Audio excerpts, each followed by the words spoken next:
یہ تجربہ ان دونوں کے درمیان ایک بہت مضبوط تعلق کا وسیلہ بن گیا۔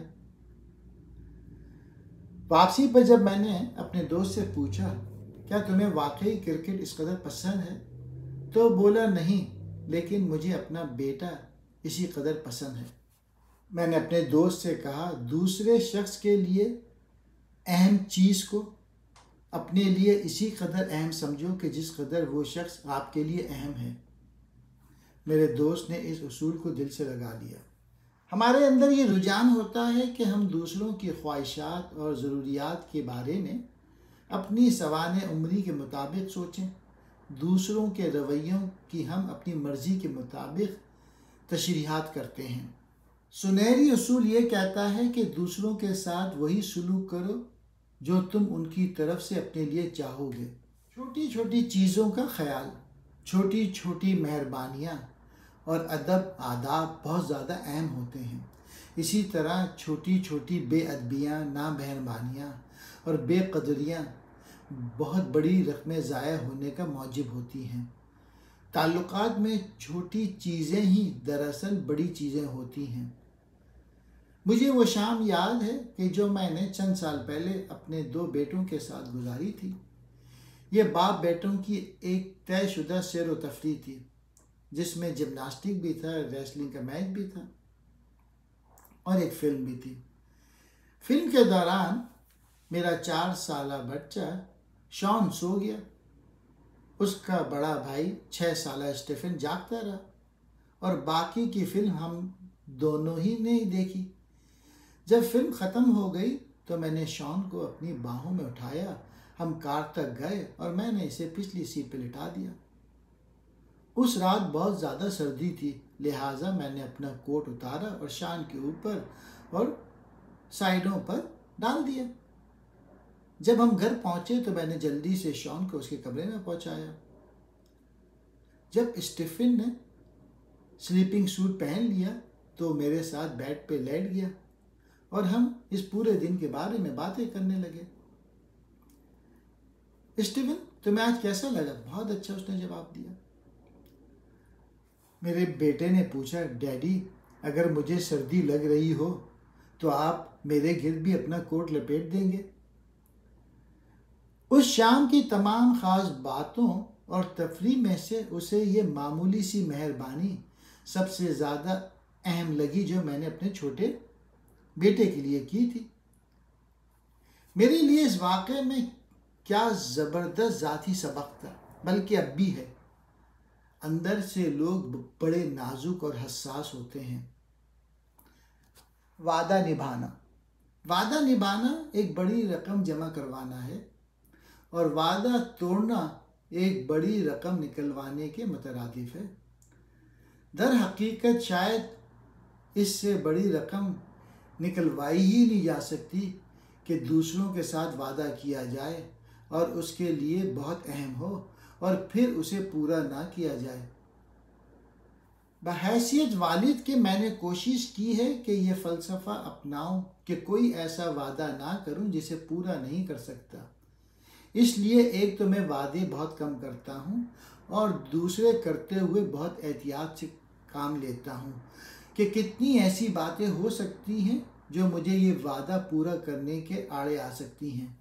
میرا یقین ہے کہ اگر آپ اپنی اس عادت کو پختہ کر لیں کہ اپنے بچوں، دوستوں، والدین کے ساتھ جو وعدہ کریں پورا کریں تو آپ کے درمیان ایک اعتماد کامل بن جائے گا۔ توقعات کو واضح انداز میں سمجھنا۔ اس دشواری کو تصور کریں جو آپ کے اور آپ کے باس کے درمیان اس بات پہ پیدا ہو سکتی ہے کہ آپ کی ملازمت میں ذمہ داریوں کی تفصیل لکھنا کس کی ذمہ داری ہے۔ تقریباً تمام تعلقات کے مسائل کی جڑ میں ذمہ داریوں اور مقاصد کے بارے میں متصادم اور غیر واضح توقعات ہوتی ہیں۔ اصل رقم جمع کروانا یہ ہے کہ شروع ہی میں توقعات کے بارے میں بالکل صاف انداز میں وضاحت پیدا کر لی جائے۔ اس کے لیے وقت بھی درکار ہوتا ہے اور کوشش بھی، لیکن یہ آگے چل کے بہت سے وقت اور کوشش کو بچا بھی لیتی ہے۔ ذاتی تشخص کا اظہار۔ ذاتی تشخص اعتماد کا پیش خیمہ بنتا ہے اور بڑی بڑی رقمیں جمع ہونے کا موجب بنتا ہے، اور اس کا فقدان اعتماد پیدا کرنے کی تمام دوسری کوششوں کو پیچھے چھوڑ دیتا ہے۔ لوگ دوسروں کو سمجھنے کی کوشش کر سکتے ہیں، چھوٹی چھوٹی چیزوں کی اہمیت سے واقف ہو سکتے ہیں، اپنے وعدوں کے پکے ہو سکتے ہیں، توقعات پہ پورا اتر سکتے ہیں، لیکن ان تمام چیزوں کے باوجود اگر ان میں ذاتی تشخص کا فقدان ہے اور وہ اندر سے دوغلے ہیں تو پھر وہ دوسروں کے ساتھ اعتماد کے لیول کو نہیں بڑھا سکتے۔ تشخص میں ایمانداری تو شامل ہوتی ہی ہے، لیکن دراصل یہ اس سے بڑھ کر ہے۔ ایمانداری سچ کا دوسرا نام ہے، دوسرے لفظوں میں بات کو حقیقت کے عین مطابق کہنا۔ تشخص اپنے الفاظ کو حقیقت بنا لینے کا نام ہے، دوسرے لفظوں میں وعدوں کو پورا کرنا اور توقعات پہ پورا اترنا۔ اس کے لیے ایک مربوط کردار کی ضرورت ہوتی ہے، اپنے ساتھ اور زندگی کے ساتھ یکتائی کی ضرورت ہوتی ہے۔ اپنے تشخص کے اظہار کا سب سے اہم طریقہ یہ ہے کہ ان لوگوں کے ساتھ وفادار رہو جو موجود نہ ہو، غیبت نہ کرو۔ ایسے کرنے سے ہم ان لوگوں میں اعتماد پیدا کرتے ہیں جو موجود ہوتے ہیں۔ جب آپ غیر حاضر لوگوں کا تحفظ کرتے ہیں تو ایسے میں آپ لوگوں کا اعتماد حاصل کر لیتے ہیں۔ جب آپ غیبت کرتے ہیں، پیٹھ پیچھے باتیں کرتے ہیں، یہی دوغلا پن ہوتا ہے۔ کیا ایسے میں آپ مجھ پر اعتماد کر سکتے ہیں؟ تشخص کا مطلب یہ بھی ہوتا ہے کہ ایسے تعلق اور ابلاغ سے اجتناب کیا جائے جو بہروپ اور دھوکے پر مبنی ہو اور جو دوسروں کی عزت کو اہم نہ سمجھے۔ غلطی کرنے پر پرخلوص معافی مانگنا۔ جب ہم جذباتی بینک اکاؤنٹ سے رقم نکلوا لائیں تو پھر ہمیں معذرت کرنی چاہیے اور پورے خلوص کے ساتھ کرنی چاہیے۔ میں غلطی پہ تھا، یہ میری نامہربانی تھی، میں نے آپ کی عزت افزائی نہیں کی، میں نے آپ کو وہ رتبہ نہیں دیا جو مجھے دینا چاہیے تھا، آئی ایم ویری سوری، میں نے آپ کے دوستوں کے سامنے آپ کو شرمندہ کیا، حالانکہ اس کی کوئی ضرورت نہیں تھی۔ مصیبت زدہ بندہ تو معافی مانگ ہی لیتا ہے، لیکن دل سے فوری معافی مانگنے کے لیے کردار کی مضبوطی کی ضرورت ہوتی ہے۔ صحیح معنوں میں معافی مانگنے کے لیے بندے کا اپنے اوپر اعتماد اور بنیادی اصولوں اور اقدار میں گہرا احساس تحفظ درکار ہوتا ہے۔ اندرونی عدم تحفظ کے شکار لوگ ایسا نہیں کر سکتے۔ معافی کا تصور انہیں بہت کمزور کر دیتا ہے، انہیں یوں لگتا ہے کہ وہ بہت نرم ہو گئے ہیں اور انہیں یہ ڈر لگتا ہے کہ دوسرے ان کی اس کمزوری سے فائدہ اٹھا لیں گے۔ کمزور ہی ظالم ہوتے ہیں، صرف مضبوط شخص سے ہی اخلاق کی توقع کی جا سکتی ہے۔ پرخلوص معافی مانگنا رقم جمع کروانا ہے اور بار بار جھوٹی معافیاں مانگنا رقم نکلوانا ہے۔ اس سے تعلقات کی کوالٹی میں فرق پڑتا ہے۔ غلطی کرنا ایک بات ہے اور غلطی کر کے نہ ماننا ایک مختلف بات ہے۔ پیار کے اصول اور زندگی کے اصول۔ جب ہم غیر مشروط پیار کی رقم جمع کرواتے ہیں اور جب ہم پیار کے اصولوں کے مطابق زندگی بسر کرتے ہیں تو دراصل ہم دوسروں کی اصولوں کے مطابق رہنے کی حوصلہ افزائی کر رہے ہیں۔ دوسرے لفظوں میں جب ہم بغیر کسی شرط کے دوسروں سے حقیقی معنی میں پیار کرتے ہیں تو ہم ان کی پوری شناخت، قدر و قیمت اور تشخص کے ساتھ محسوس کرنے میں مدد کرتے ہیں۔ ان کی فطری نشو و نما کے عمل کی حوصلہ افزائی ہوتی ہے۔ ہم ان کے لیے زندگی کے قوانین کے مطابق رہنا آسان کر دیتے ہیں، یعنی تعاون، مدد، خود انتظامی اور تشخص۔ چلیں اب عوامی فتح کی ہر عادت کو ذرا گہرے انداز میں دیکھتے ہیں، جو کہ عادت نمبر 4، 5 اور 6 ہے۔ عادت نمبر 4، جیت سوچیے۔ انسانی تعلقات کے 6 زاویے ہائے نظر ہیں۔ جیت کوئی ٹیکنیک نہیں، بلکہ یہ انسانی تعلقات کے حوالے سے پورا ایک فلسفہ ہے، بلکہ در حقیقت یہ انسانی تعلقات کے 6 زاویے ہائے نظر میں سے ایک ہے۔